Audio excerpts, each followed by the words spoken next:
അസ്സലാമു അലൈക്കും. അപ്പോൾ എന്തൊക്കെ മക്കൾ വർത്താനം, എല്ലാവർക്കും സുഖമല്ലേ? അപ്പോൾ ഇന്ന് ഞാനേ വെച്ചുണ്ടാക്കുന്ന വീഡിയോ ആയിട്ടല്ല വന്നിക്കണത്. ഞാനൊന്ന് ഡോക്ടറെ കാണാൻ വേണ്ടി പോവുകയാണ്. അപ്പോൾ അതിൻ്റെ വിശേഷങ്ങളായിട്ടാട്ടോ വന്നിക്കണതേ.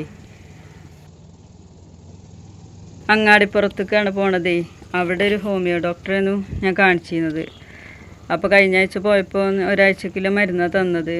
അപ്പോൾ ഇനി ഇന്ന് പോയി കണ്ടിട്ട് വേണം, പിന്നെ മരുന്നൊക്കെ വാങ്ങിയിട്ട് വേണം അമ്മിനിക്കാട്ടിക്ക് പോകാനെന്ന് കരുതിയിട്ടാണ്.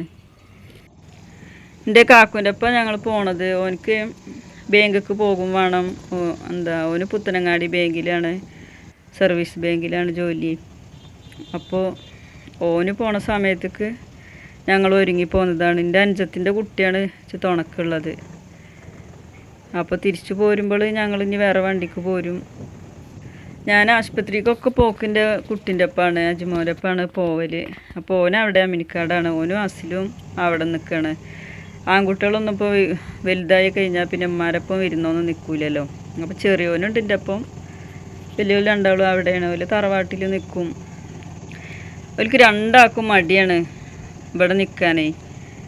ഓൽക്ക് ജിമ്മിന് പോകണം, പിന്നെ ഓല് വർക്കൗട്ടും ജിമ്മും ഒക്കെ അവിടെ നിന്നാലുള്ളൂ നടക്കുക. ഇവിടെ വന്നാൽ അങ്ങനെ ഉറക്കം തൂങ്ങിയിരിക്കേണ്ടിയിരുന്നു പറഞ്ഞിട്ട് ഓല് വരില്ല. ഇത് കണ്ടോ, തരകനെ സ്കൂളാണ് ആ കാണുന്നതേ.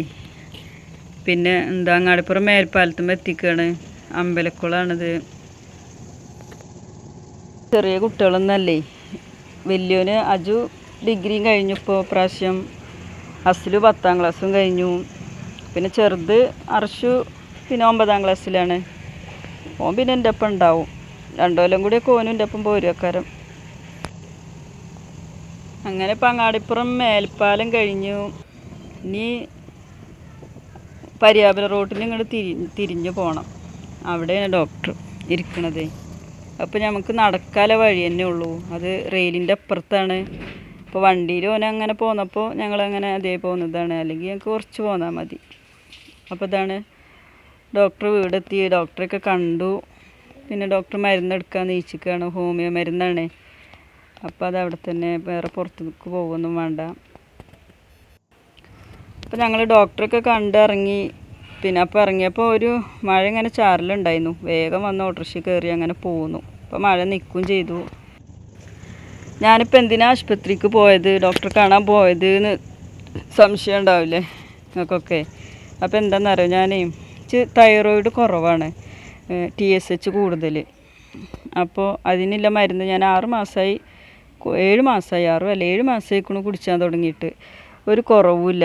ഭയങ്കര ക്ഷീണം, നീച്ചാൻ വെച്ചായി, കാലുകൾ കൊഴിയ, പിന്നെ ഒരു വിറയൽ, ശരീരത്തിനാകെ ഒരു വിറയലൊക്കെ വരും.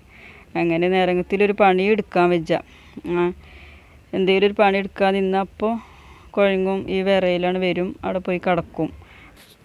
പിന്നെ വയ്ക്കുമ്പോൾ നീച്ചും അതിൻ്റെ ബാക്കി എടുക്കും. അങ്ങനെയൊക്കെയാണ് എൻ്റെ പണികളൊക്കെ. അല്ലാതെ നിവൃത്തില്ല. ആൺകുട്ടികളാണ്. ഓലെക്കൊണ്ട് വയ്ക്കണ മാതിരിയൊക്കെ ഓലും ചെയ്തുതരും. ഓലെക്കൊണ്ട് ഞാൻ ചെയ്യിപ്പിച്ചും.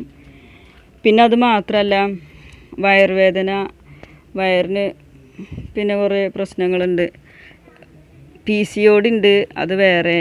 പിന്നെ പുണ്ണാണെന്ന് പറഞ്ഞിട്ടേ അതിന് കുറേ മരുന്ന് കുടിച്ചു. ആയുർവേദ മരുന്നും ഇംഗ്ലീഷ് മരുന്നൊക്കെ കുറേ കുടിച്ചു. പിന്നെ ഡോക്ടർമാരത്തൊക്കെ പോയി എൻഡോസ്കോപ്പി ചെയ്യാൻ പറയും. അത് ചെയ്താലുള്ളൂ അറിയാമെന്ന് പറഞ്ഞിട്ട്. അപ്പോൾ കുറേ കാലം ചെയ്യാതെ അങ്ങനെ നടന്നു. പിന്നെ ചെയ്ത് നോക്കുമ്പോൾ എന്തോ നീർക്കെട്ടാണ് ആമാശയത്തിൽ എന്ന് പറഞ്ഞു. പിന്നെ വാൾവിന് എന്തോ ഒരു പ്രശ്നമുണ്ട്. അപ്പോൾ അതുകൊണ്ടാണ് ഇങ്ങനെ വയറിൻ്റെ ബുദ്ധിമുട്ട് എന്നൊക്കെ പറഞ്ഞ് മരുന്നൊക്കെ എഴുതി തന്നു. ആ മരുന്ന് വാങ്ങിപ്പോന്നു. പിന്നെ കഴിഞ്ഞിട്ട് പോയിട്ടുമില്ല, വാങ്ങിയിട്ടുമില്ല. ഊരവേദന ഉണ്ടായിരുന്നു ആദ്യം കേട്ടോ. പിന്നെ അതിൻ്റെ പിന്നാലെ കുറേ നടന്നപ്പോൾ അത് പിന്നെ കുറേ അക്യുപഞ്ചറും കുറേ ആയുർവേദവും ഇംഗ്ലീഷൊക്കെ ആയിട്ട് അത് അപ്പോൾ ഭേദമുണ്ട്. അപ്പോൾ ഈ പ്രശ്നങ്ങളൊക്കെയാണ്. അപ്പോൾ അതിനും ഇങ്ങനെ ഓരോ ഡോക്ടർമാരത്തേക്കും പോകണ്ടേ ഓരോന്നിനും. അപ്പോൾ ഇത് ഹോമിയോ ആകുമ്പോൾ പിന്നെ എല്ലാത്തിനും പാടെ അത് മതിയല്ലോ. അപ്പം അധികം പൈസ ആവണില്ല. അപ്പം ഞാൻ പെരുന്നാൾക്ക് വന്നപ്പോൾ എൻ്റെ ഇടങ്ങാറ് കണ്ടിട്ടേ കൊണ്ടുപോയതാണ്. കാക്കുവേ 30 കൊല്ലമായിട്ട് പ്രവാസിയാണ്. അപ്പോൾ ഈ മരുഭൂമിയിൽ നിന്ന് കഷ്ടപ്പെട്ട് അയച്ചേരുന്ന പൈസ ഈ ആശുപത്രികൾ ഇങ്ങനെ കൊണ്ടുപോയി കൊടുക്കുമ്പോഴേ ഭയങ്കര വിഷമാണ്. അതുകൊണ്ട് ഞാൻ ഇങ്ങനെ മുണ്ടാതെ കടന്ന് തള്ളി നിൽക്കും. പിന്നെ വല്ലാതെ ഇടങ്ങാറാകുമ്പോഴാണ് പോവുകയുള്ളൂ ആശുപത്രിക്കും ഒക്കെ. അപ്പോൾ ഏതായാലും ഞങ്ങൾ പെരിക്കൊക്കെ എത്തി. അതവിടെ കുമ്പളങ്ങയും ചേമ്പും കറിയും അമരക്കൊപ്പേരിയും പപ്പടവും മീൻ പൊരിച്ചതൊക്കെ ആക്കിൻ്റെ ചോറൊക്കെ വെച്ചിട്ട് വേണം അങ്ങോട്ട് പോകാൻ ഒരുങ്ങാൻ.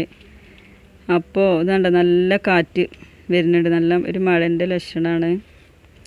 അപ്പോൾ ഇൻഷാ അല്ലാ ഞാൻ നാളെ നല്ലൊരു വീഡിയോ ആയിട്ട് വരാം. നിങ്ങൾക്കിത് ഇഷ്ടപ്പെടുകയാണെങ്കിൽ ഒന്ന് ലൈക്ക് ചെയ്യുക,